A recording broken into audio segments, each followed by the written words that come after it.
Hey there, everybody. Welcome back to another installment of the Retro Entertainment Archive. As per usual, I'm your host, Larry, and this time around we'll be switching gears and talking about classic TV. And the TV series I'll be talking about, it only ran for 2 seasons, is the classic uh, sci-fi series called The Outer Limits. And before I get into specifics, I wasn't that familiar with the show up until I read articles about it in sci-fi magazines, for example, like Starlog magazine. I didn't see it in syndication, uh, but when I did read articles about it, I was fascinated by it, and I wanted to look more into it, and if I, it was something I wanted to see, and eventually I got a hold of first the DVDs, and then eventually after that I got a set of Blu-rays. But I'll just get into a little bit more detail about the series just to give you a better picture of it anyway. The show ran for 2 seasons, from 1963 until 1965, and was broadcast on the ABC network. And it premiered on September the 16th, 1963, and its final episode was aired on January the 16th, 1965. Now, the Outer Limits creator and executive producer was Leslie Stevens, and the first season was produced by series writer Joseph Stefano. Sorry, got a little bit tongue-tied there. While the second season was produced by Ben Brady. Now, an interesting little side note concerning Joseph Stefano. Now, he was responsible for adapting Robert Bloch's novel Psycho into the final shooting script for the famous Alfred Hitchcock film of the same name for Universal Studios, which became a huge hit for not only the director but also for the studio as well. Now, the first season's monsters, aliens, and other creatures and props were created by a group named Project Unlimited, whose members included Hua Chang, Gene Moran, and Jim Danforth, while makeup effects for the show were created by makeup specialists Fred B. Phillips and John Chambers.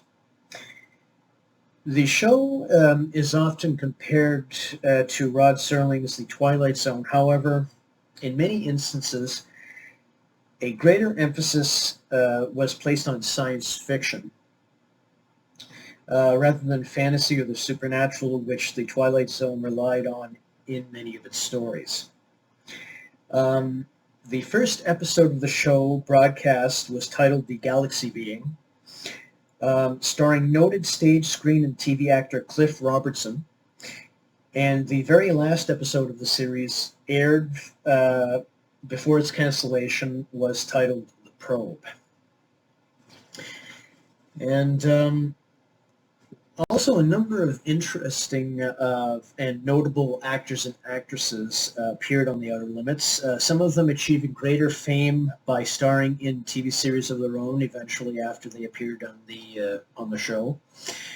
Some of the most famous actors include Martin Landau, who went on to star in the series Mission Impossible, Peter Breck, who had went on to star in the TV Western The Big Valley, David McCallum, who starred in The Man from U.N.C.L.E., and of course Leonard Nimoy and William Shatner, who went on to star in Star Trek, Barry Morris, who went on to star in the series The Fugitive, Adam West, of course, who went on to greater fame in Batman, and also Robert Culp, who went on to star with Bill Cosby in the TV secret agent series I Spy. And basically, The Outer Limits, it's a kind of, for me, it's kind of a mixed bag when it comes to viewing it. I mean, it's a good series overall, don't get me wrong. And as I mentioned before, it has been compared to The Twilight Zone, but the thing is that The Twilight Zone did rely more on fantasy as opposed to science fiction, with The Outer Limits relying more on aliens, monsters, science fiction elements, that sort of thing.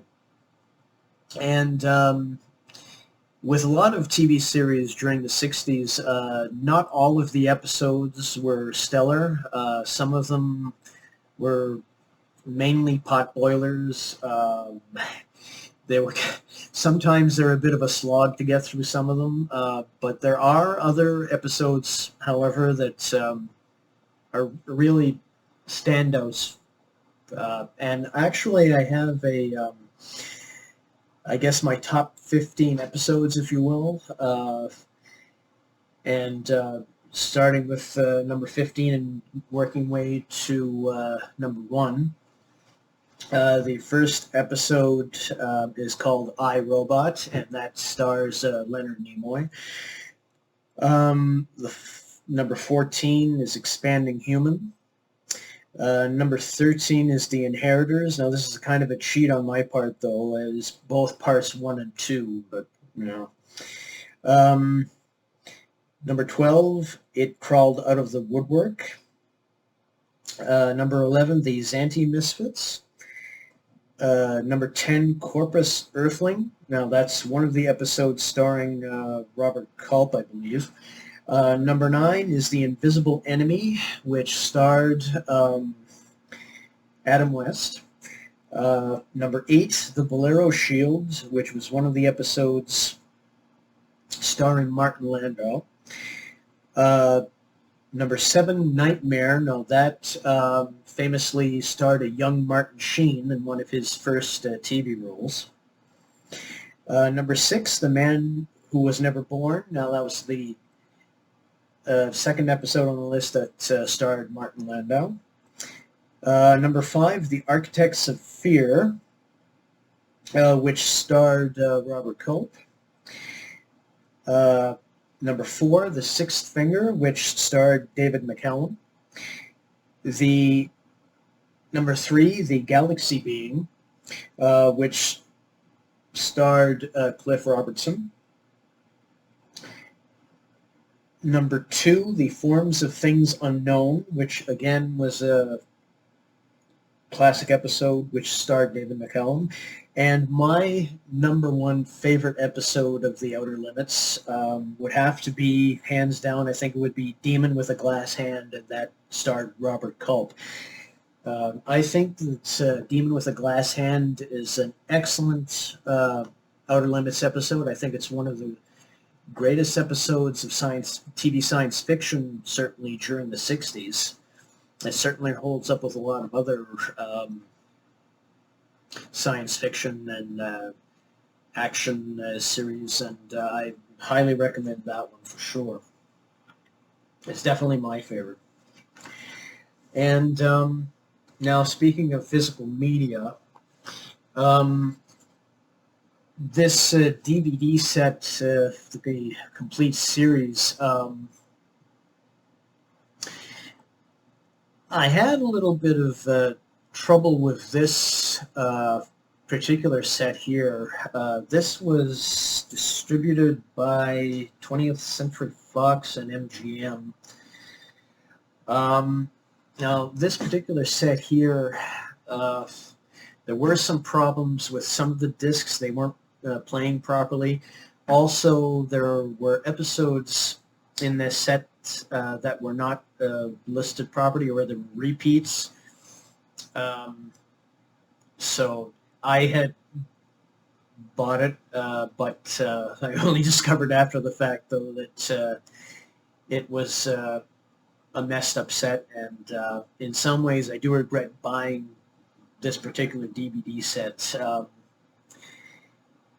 I definitely wouldn't want to recommend this to anybody, unless, of course, though, you happen to buy the volume separately. Maybe you might not have as many problems, though. But when I bought this, I didn't know at the time, though, there was a bit of problems with the discs and also with the episode order and whatnot. So yeah, I definitely don't recommend this one.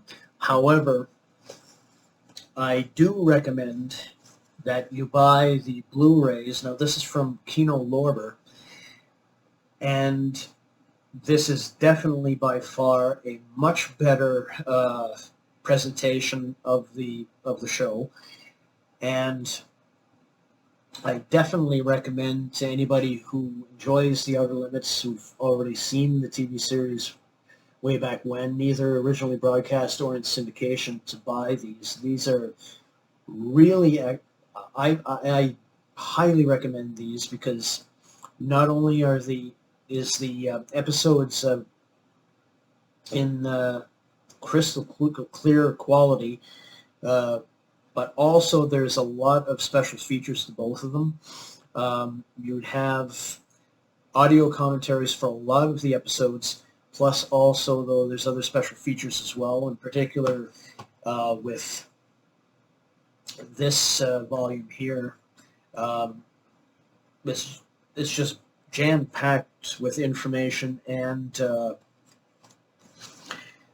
with commentary and all of that. So yeah, I would highly recommend getting the Blu-ray set for sure. And yeah, I like The Outer Limits. I think it's a standout 60s series in terms of science fiction, and it holds up with other 60s TV series along similar lines as well. So that is it for now for this particular installment.